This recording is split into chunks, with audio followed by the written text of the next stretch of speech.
میاں نواز شریف صاحب نے سب سے زیادہ آرمی چیف لگوائے ہیں، اپوائنٹ کیے ہیں. جی جی.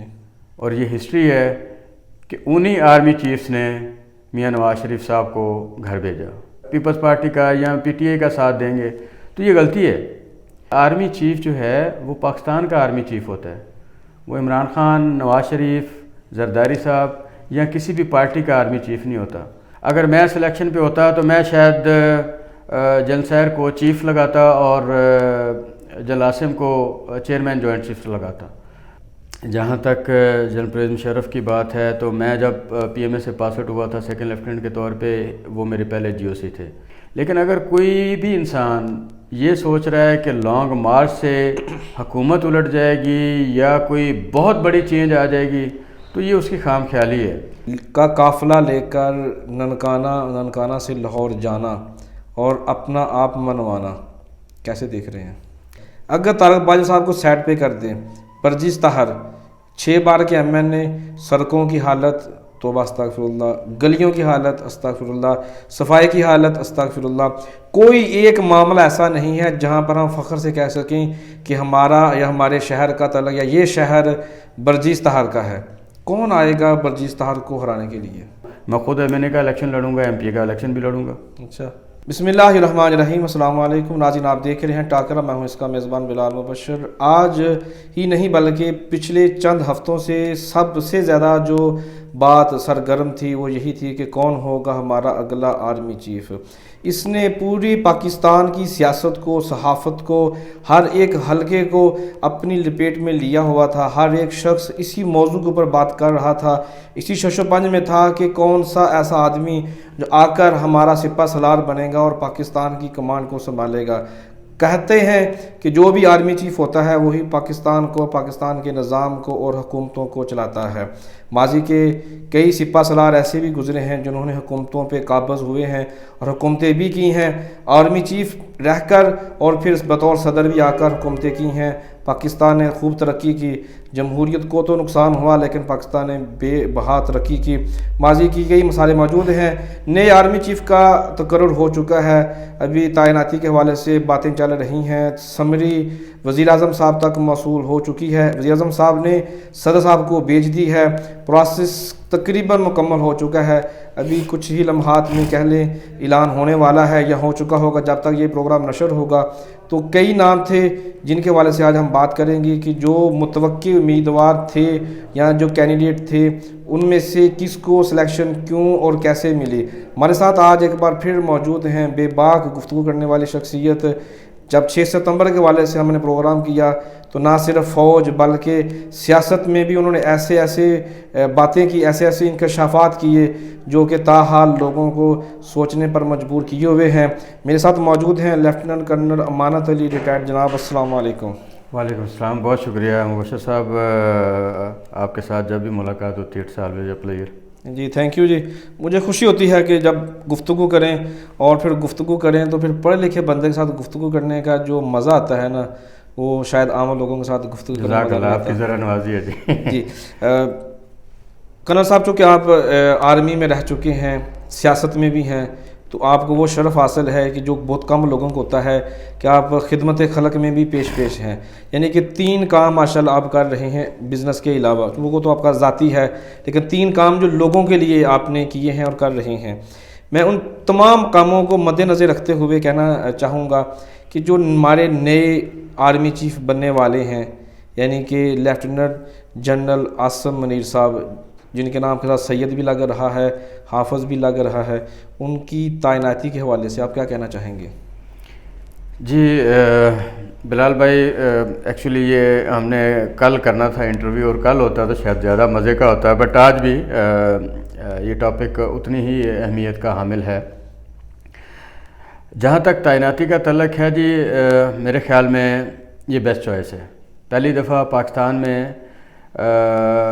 جو سینیئرٹی لسٹ ہے اس کو فالو کیا گیا، یہ ہسٹری ہے.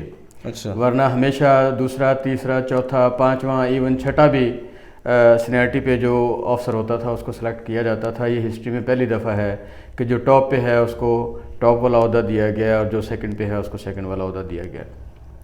تو بڑی خوش آئندہ جی، میرے خیال میں اس کو ہر ایک کو ویلکم کرنا چاہیے، اور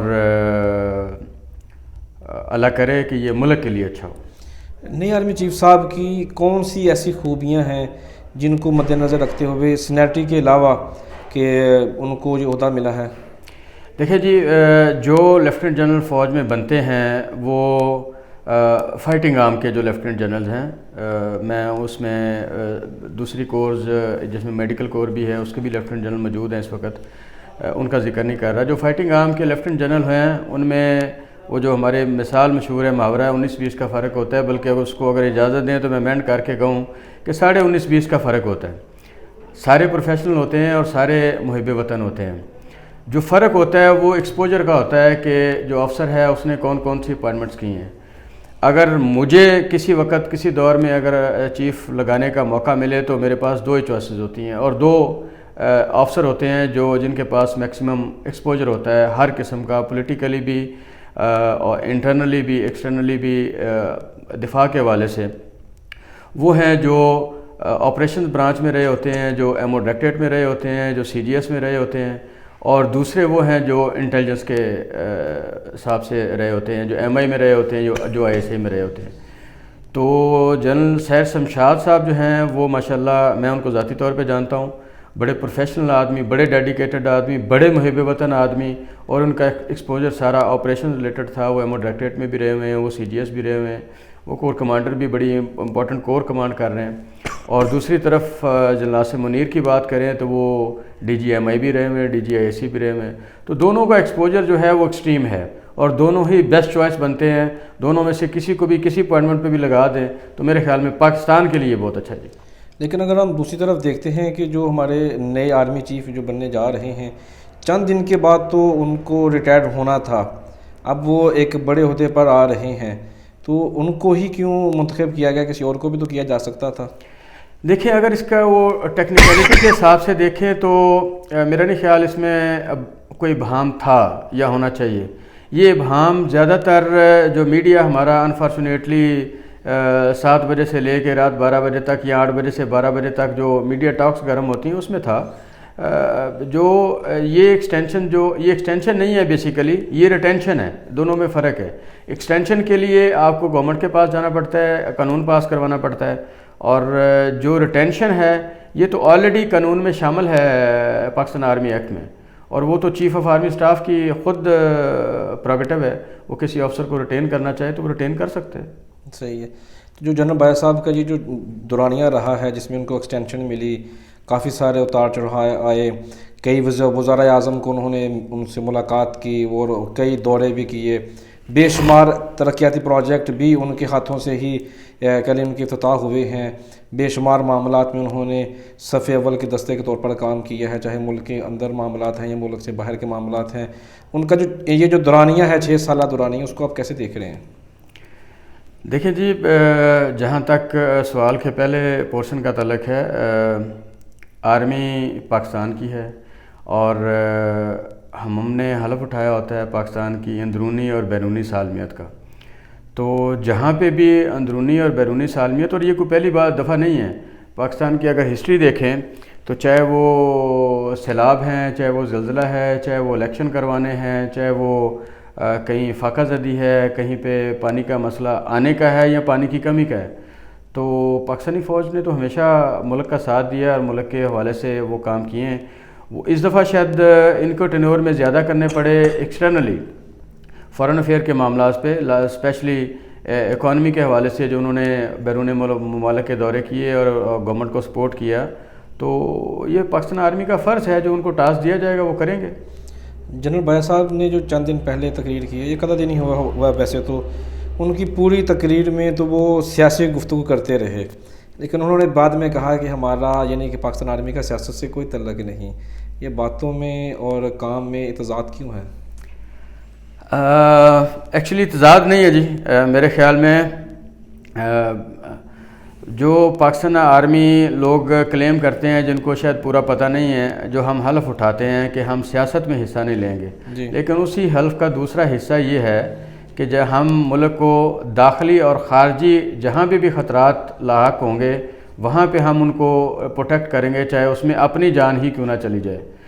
تو جہاں پہ داخلی معاملات کا معاملہ آ جائے تو اس کو اور ملک کی سالمیت جو ہے وہ سٹیک پہ آ جائے تو پھر انٹرفیئرنس کرنی پڑتی ہے۔ جہاں تک دوسرے پورشن کا تعلق ہے سوال کا کہ سیاست سے کنارہ کشی اختیار کرنے کا، دیکھیں سیاست میں فوج، ہسٹری پاکستان کی یہ ہے کہ فوج کبھی خود سیاست میں نہیں آئی، نہ انٹرفیئرنس کی ہے۔ یہ آپ جنرل ایوب خان سے لے کے دیکھ لیں، چاہے بھٹو صاحب تھے، چاہے بے نظیر صاحبہ تھیں، چاہے نواز شریف کے تینوں ادوار تھے، تو فوج کو کھینچا گیا ہے سیاست میں۔ فوج کا کام ہے نظر رکھنا ملک کے اندرونی معاملات پہ بھی اور بیرونی معاملات پہ بھی، اور جب وہ نظر رکھتی ہے تو اس کے آؤٹ کم کے طور پہ پولیٹیشنز، کبھی فوج پولیٹیشنز کے پاس نہیں گئی ہے، یہ بھی ہسٹری ہے۔ آج تک ہمیشہ پولیٹیشنز ہی فوج کے پاس گئے ہیں، چاہے وہ میڈیا کی اگر بات کریں تو ڈگیوں میں چھپ کے گئے ہیں، چاہے رات کے اندھیروں میں گئے ہیں، چاہے وہ علال اعلان گئے ہیں۔ تو سیاستدان ہمیشہ فوج کے پاس جاتے ہیں، فوج تو سیاستدانوں کے پاس نہیں جاتی۔ جنرل بایہ صاحب کے آنے کے بعد پچھلے بھی انٹرویو میں ہم نے سوال کیا تھا، ابھی بھی ہم وہی سوال ہے، لوگ آرمی کے خلاف بہت زیادہ بولنا شروع ہو چکے ہیں۔ اگر ہم ماضی کی بات کر لیں تو پہلے جب خان صاحب اقتدار میں تھے تو نون لیگ فوج کے خلاف باتیں کرتی تھی، آج کل نون لیگ کی فوج کے ساتھ بنی ہوئی ہے تو عمران خان صاحب اور ان کی پارٹی کے جتنے لوگ ہیں وہ ان کے خلاف باتیں کر رہے ہیں۔ یہ ایسا کیوں ہے کہ ہمارے جو سیاسی لیڈران ہیں وہ اپنا غصہ آرمی کے اوپر ہی اتارتے ہیں؟ اس کے پیچھے کوئی خاص لاجک ہے، ریزن ہے، یا بس ایک اپنا غصہ کسی اور پر اتارنے کے بہانے ہے؟ دیکھیں جی، آرمی میں نوکری کرتے ہوئے جب میں تھا تو ایک بڑا میرا ایکسپیرینس ہے کہ جب سی او تگڑا آ جاتا ہے تو سارے اکٹھے ہو جاتے ہیں، اور جب سی او ویک ہوتا ہے تو لوگ آپس میں وہ کلیشز آ جاتے ہیں، ڈفرینس آف اوپینین آ جاتا ہے۔ تو سی او تگڑا ہو تو آپ دیکھ لیں کون کون اکٹھا ہوا ہوا ہے۔ اور جہاں تک دوسری بات کہ باتیں ہوتی ہیں تو باتیں تو پھر اپنا وبال کسی نہ کسی جگہ پہ اتارنا ہوتا ہے، اور سیاستدانوں کو تو ایک پنچنگ پیڈ چاہیے ہوتا ہے، چاہے وہ عمران خان صاحب ہیں، چاہے وہ نون لیگ ہے، چاہے وہ پیپلز پارٹی ہے۔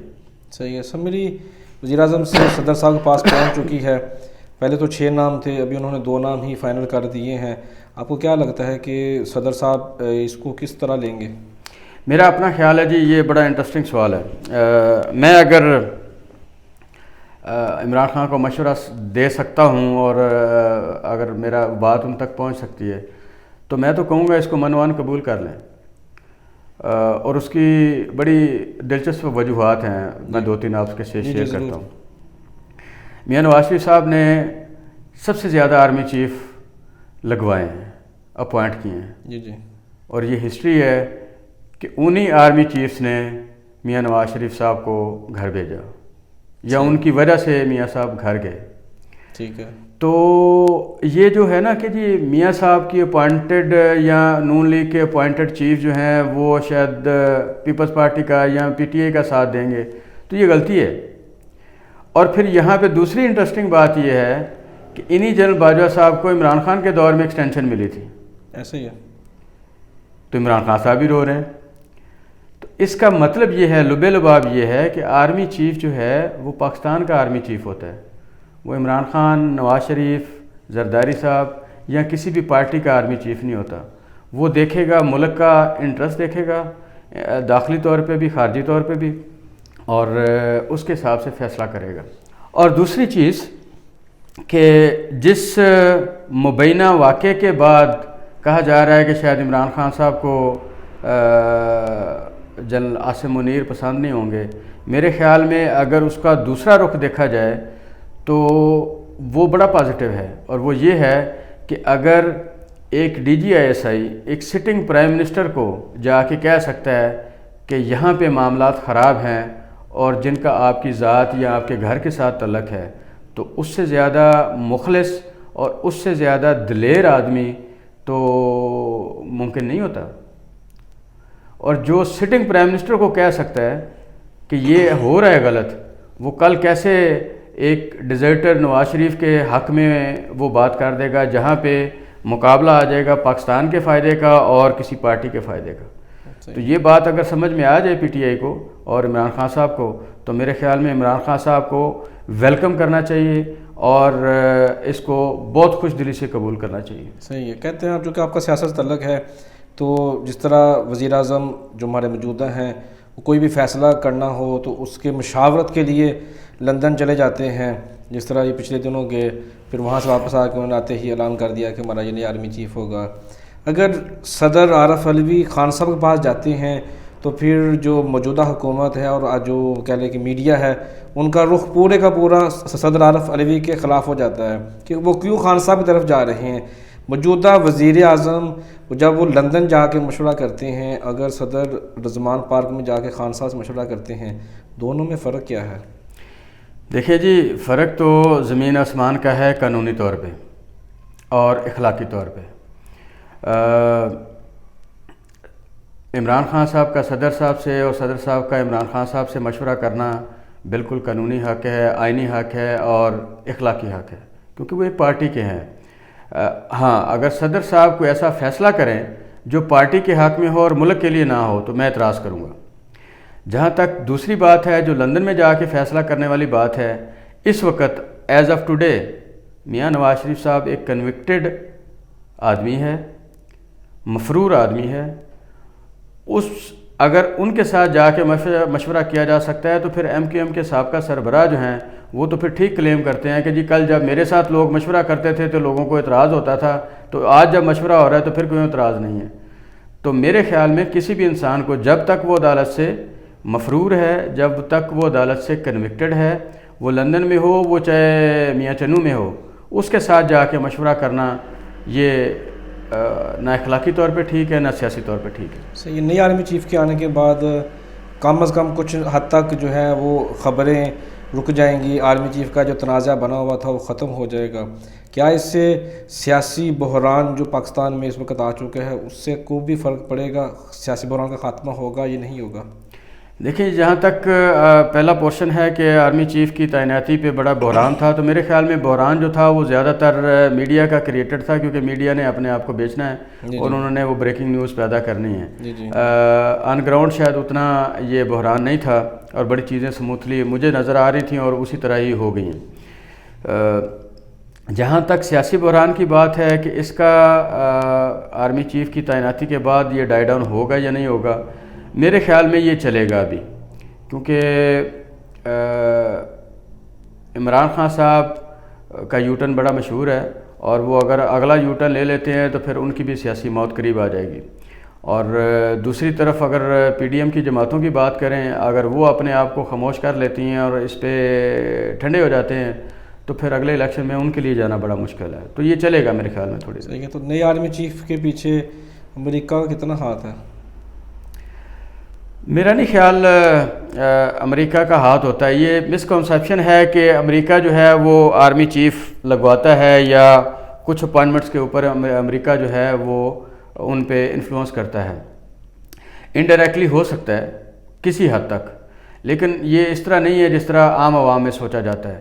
میرے خیال میں جتنا میں جانتا ہوں، امریکہ وہ جو بھی اپائنٹمنٹ بنتی ہے اس کے ساتھ وہ تھرو ہوتا ہے۔ یہ شاید اس کی پالیسی ہے، جس کو اس طرح اگر سمجھا جائے تو یہ زیادہ مناسب ہوگا، بجائے اس کے کہ وہ اپنا چوائس کا بندہ لگوائیں۔ وہ کہتے ہیں جو بھی بندہ لگ جائے ہم اس کے ساتھ اپنے تعلقات جو ہیں وہ سیدھے کر لیں گے۔ سیدھے کر لیں، ہونا بھی صحیح چاہیے۔ تو نئی آرمی چیف کے آنے کے بعد نون لیگ کو یا پی ڈی ایم کو کتنا فائدہ ہوگا؟ یہ بڑا انٹرسٹنگ سوال ہے، اس کا کچھ پارشلی میں جواب پہلے دے چکا ہوں کہ نون لیگ اور پی ڈی ایم میں موجود زرداری صاحب دونوں جماعتیں ایسی ہیں جنہوں نے پہلے عمران خان صاحب سے بہت زیادہ چیف آف آرمی اسٹاف تعینات کیے ہیں، تو ان کو فائدہ آج تک تو نہیں ہوا۔ تو فائدہ ملک کو ہوگا، کسی پارٹی کو فائدہ نہیں ہوگا میرے خیال میں۔ جو یہ سوچ رہا ہے کہ جی کسی بھی چیف کے آنے سے نون لیگ کو، پیپلز پارٹی کو یا کہ دوسرے کے آنے سے عمران خان کو فائدہ ہوگا، تو ان کا فائدہ نہیں ہوگا، ملک کا فائدہ ہوگا انشاءاللہ۔ تو اس کا مطلب ہے کہ نون لیگ اور پی ٹی آئی میں کے درمیان جو جنگ چل رہی ہے ایک الیکشن کے حوالے سے یا دیگر معاملات کے حوالے سے، کیونکہ وہ کہتے ہیں کہ آپ کو اسٹیبلشمنٹ ہی لے کر آئی ہے، تو یہ جنگ ختم ہوگی یا یہ جنگ یوں ہی چلتی رہے گی؟ دیکھیں جی، میرے خیال میں جو قمر جاوید باجوہ نے اپنی اسپیچ میں بات کی ہے غیر سیاسی ہونے کی، میرے خیال میں اس کے اوپر یقین کرنا چاہیے جب تک کہ کوئی چیز اس کے خلاف نہ ہو. تو اگر وہ غیر سیاسی ہو جاتے ہیں تو پھر یہ سیاسی میدان میں لڑیں, اپنا لڑائی جاری رکھیں. اوورسی کریں گے, فوج ضرور اوورسی کرتی رہے گی, یہ کردار نہیں ختم ہوگا. جیسے میں نے پہلے کہا ہے کہ اندرونی سرحدوں کی حفاظت فوج کی ذمہ داری ہے اور اس کا حلف لیا ہوا ہے. تو اس نوبت تک اگر بات جائے گی تو فوج ضرور انٹروین کرے گی. Chairman joint chief of staff Shamshad Mirza صاحب کے آنے کے بعد آپ کو کیا لگتا ہے کہ ہمارے فوج پاکستان کے اندر یا ملک کے دفاع کے اندر کتنا فرق آئے گا یا کتنی تبدیلی آئے گی؟ میں نے کہا نا جیسے جی کہ یہ بیسٹ آفسر ہیں. اگر میں سلیکشن پہ ہوتا تو میں شاید جنرل سیر کو چیف لگاتا اور جنرل عاصم کو چیئرمین جوائنٹ چیف لگاتا, کیونکہ دونوں برابر ہیں دونوں برابر. اس میں کوئی شک نہیں ہے کہ 6 میں سے یہ بیسٹ چوائس تھی اس وقت اویلیبل, یہی دونوں کی. اب یہ گورنمنٹ کا اتنا تو پروگیٹو میرے خیال میں دینا چاہیے کہ وہ ایک کو چیئرمین لگا دیں, ایک کو آرمی چیف لگا دیں.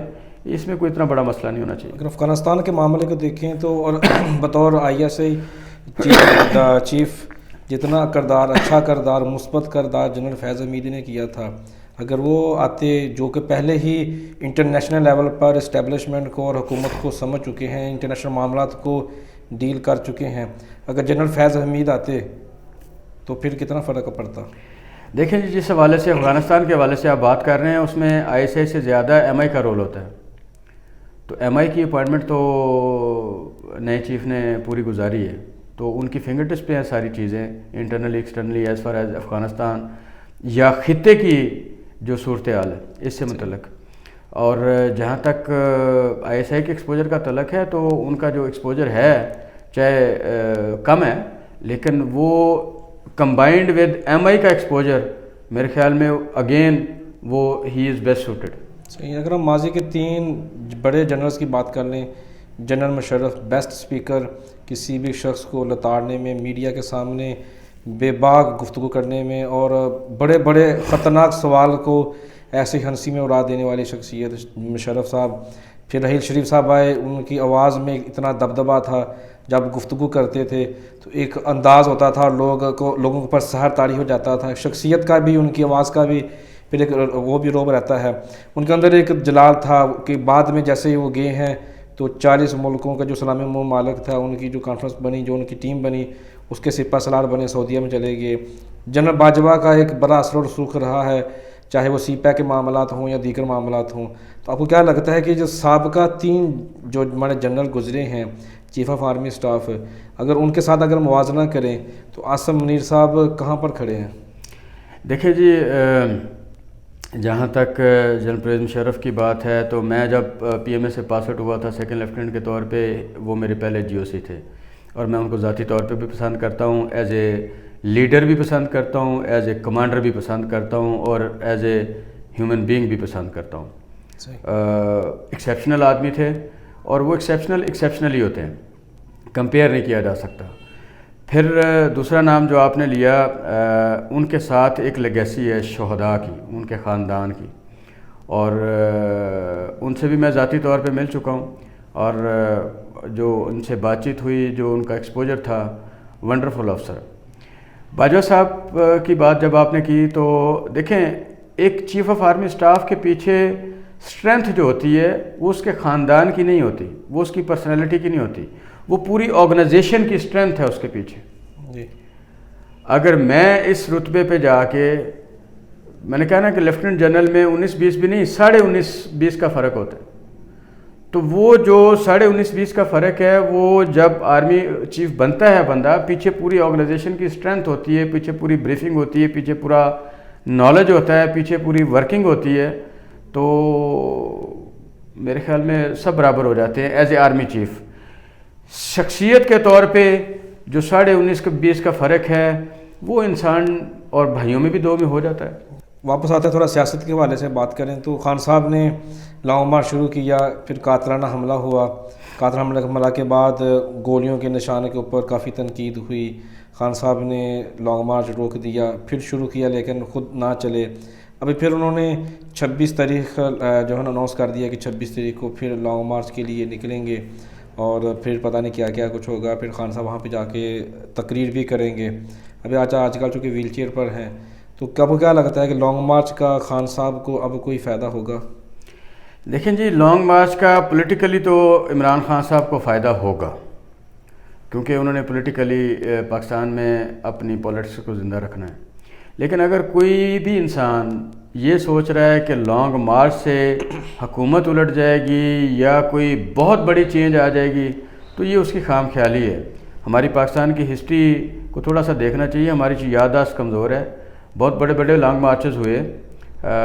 نواز شریف صاحب نے بھی لانگ مارچ کیا, بے نظیر صاحبہ نے بھی لانگ مارچ کیا, شہید نے, اور جو پی ڈی ایم کی جماعتیں ہیں یہ بھی ابھی کچھ ہی دن ہوئے ہیں, کچھ ہی مہینے ہوئے ہیں, لانگ مارچز کر چکی ہیں. لانگ مارچز سے کچھ نہیں ہوتا.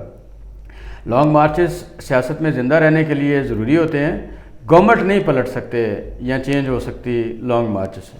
صحیح ہے. اگر ہم لوگ مقامی سیاست کی بات کریں تو پچھلے لانگ مارچ میں جب لاہور سے اس کا آغاز ہونا تھا تو خان صاحب نے اعلان کیا تو ہمارے نئے پی ٹی آئی کے نئے کارکن, نئے لیڈر, نئے عہدیدار, نئے ممبر, نئے جیالے اور پتہ نہیں جو بھی کہہ سکتے ہیں, یعنی کہ چودھری طارق محمد بائے صاحب کی بات کر رہے ہیں, انہوں نے اس علاقے کی نہیں بلکہ پاکستان پوری سیاست کی اگر ہم بات کریں تو کسی بھی پارٹی کی طرف سے جو انہوں نے ٹی وی پہ آ کر یا کہہ لیں کہ جو سوشل میڈیا پر جو اعلان کیا وہ فزیکلی انہوں نے کہا کہ 570 گاڑیاں میں لے کر آیا ہوں.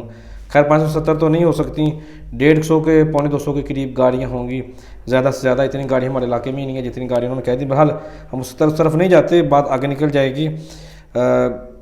باجوہ صاحب کا 150 گاڑی یا 200 گاڑی لے لیں, جتنی بھی گاڑیاں ہیں کا قافلہ لے کر ننکانہ سے لاہور جانا اور اپنا آپ منوانا, کیسے دیکھ رہے ہیں؟ دیکھیں جی, میں اس میں تھوڑا سا کھل کے بات کروں گا. جی شاید ہو سکتا ہے میرے کچھ دوستوں کو, باجوہ صاحب میرے دوست ہیں ذاتی طور پہ. دیکھیں جی, باجوہ صاحب سیاسی طور پہ اپنی سروائیول کی جنگ لڑ رہے ہیں. ٹھیک ہے. جب باجوہ صاحب نے پارٹی جوائن کی تھی, میں نے اس وقت بھی کہا تھا کہ and of P T I انسان لہر. اگر وجہ اس کی یہ ہے کہ اس وقت پی ٹی آئی کی سیاست یا عمران خان صاحب کی سیاست میں کہوں گا, پی ٹی آئی کی بجائے عمران خان صاحب کی سیاست یہ کہ عمران خان صاحب کو الیکٹیبل نہیں چاہیے آج. ہاں, جب ان کو الیکٹیبل چاہیے تھے اس وقت اگر کوئی جوائن کرتا تو شاید عمران خان صاحب کو فائدہ تھا یا پی ٹی آئی کو فائدہ تھا. اس وقت تو ان کے ساتھ جو جوائن کر رہے ہیں لوگ وہ اپنے فائدے کے لیے کر رہے ہیں. جو نہیں جوائن کرے گا اس کا نقصان ہوگا. لوگ مثال دیتے ہیں کہ جی انہوں نے باجوہ صاحب نے بڑے انڈیپینڈنٹ کے طور پہ اتنے زیادہ ووٹ لے لیے تو پی ٹی آئی کو الیکٹیبل چاہیے اور پی ٹی آئی کا ان کو نشان اگر مل جائے گا تو وہ پی ٹی آئی کو فائدہ ہوگا. میرے خیال میں یہ پی ٹی آئی کو نہیں, باجوہ صاحب کو فائدہ ہوگا. یہ سب کو ہم کو سمجھنا چاہیے اور پی ٹی آئی کے ورکرز کو بھی سمجھنا چاہیے. میرے خیال میں اگر مجھے اس وقت میں نے کوشش کی تھی پی ٹی آئی کے لوگوں سے میرا رابطہ ہو جائے, جو نہیں ہو سکا انفارچونیٹلی, ورنہ میں پی ٹی آئی کو اس سے بہتر مشورہ دیتا کہ جی کس طرح اس کو ڈیل کریں. صحیح ہے. لیکن مشورہ تو ابھی کہہ لیں کہ بے سود, کیونکہ باجوہ صاحب آ کر قابض ہو چکے ہیں. ان کی کوئی بھی ریلی ہوتی ہے جو خان صاحب سے اظہار یکجہتی کے حوالے سے ہو, ہم ماضی کی تمام ریلیوں کو اگر ایک پلڑے میں رکھیں اور باجوہ صاحب کی کوئی ایک ریلی کو پلے میں رکھیں تو شاید ان کی جو ریلی ہے اس کا پلڑا باری ہو, اظہار یکجہتی کے حوالے سے ہو یا دوسری ریلی ہو. جو خان صاحب چونکہ ماضی کے نون لیگی ہیں, جدی پشتی نون لیگی ہیں, یہ علاقہ نون لیگیوں کا ہے, ان کے بے شمار نون لیگی ان کے ساتھ ہیں. آپ کو کیا لگتا ہے کہ ماضی کے جو نون لیگی پی ٹی آئی کو مستقبل میں یا خان صاحب کو دل سے سپورٹ کریں گے؟ دیکھیں جی, میں ایک بات اور بڑی بلنٹ بات کرتا ہوں, آج ریکارڈ پہ رکھیے گا. اگر اس سینیریو یہ جو آج ہے, اس سینیریو میں اگلے سال ستمبر اکتوبر نومبر میں الیکشن ہوتے ہیں تو باجوہ صاحب کے ہوتے ہوئے بھی پی ٹی آئی سانگلائل سے ہار جائے گی. وہ کیسے؟ اس لیے کہ